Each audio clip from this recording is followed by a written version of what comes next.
Now, Tanzania's President Samia Suluhu Hassan has been sworn to office at the administrative capital of Dodoma days after protests rocked the country. The opposition has termed Samia's nearly 98% win as a mockery of democracy.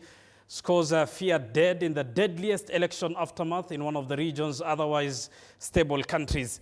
Let's debate the Tanzanian polls on the broadcast and the aftermath of that. And joining me on the broadcast is Dr. Nicodemus Minde, who is a security and regional analyst as far as this is concerned. Dr. Nicodemus, thank you very much for making time for us tonight on TV47. Thank you very much for having me. With nearly 98% win, with nearly 32 of the 37 million registered voters casting their ballot in favor of Samia Suluhu, was that a swearing in or a coronation, as some say?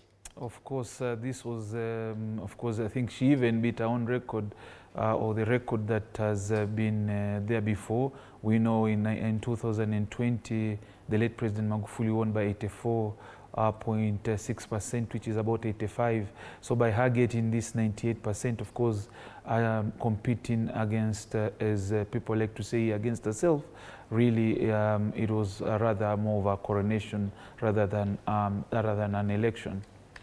And this swearing in and this election was held at the backdrop of the leading opposition figure Tundu Lissu being behind bars. Correct. Of course, again, this is not just Tundu Lissu and the Chadema party, which is Tanzania's biggest opposition party, but also the second big opposition party, ACT Wazalendo, whose candidate Luhaga Mpina, who was disbarred or disqualified on various grounds. So you could see that these elections were virtually a one-woman race, if we may call it, because the 16 other candidates that were competing got negligible votes, and as the figures show, 98%, 32 million out of the 37 possible registered voters, which is, it's quite telling. And just on the numbers, there were other 16 presidential candidates on the ballot. Yes. The justification from those who defend Samia Suluhu say it was a national general election and there were candidates who anyone would have chosen from.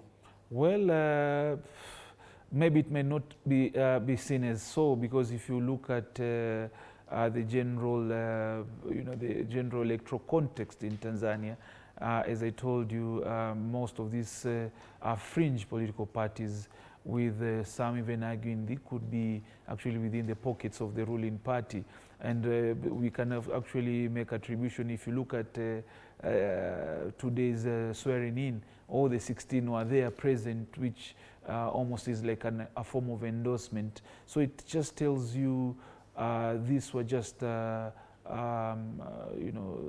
bystanders, or as they say, they were wasindikizaji, not necessarily as any form of challenge whatsoever.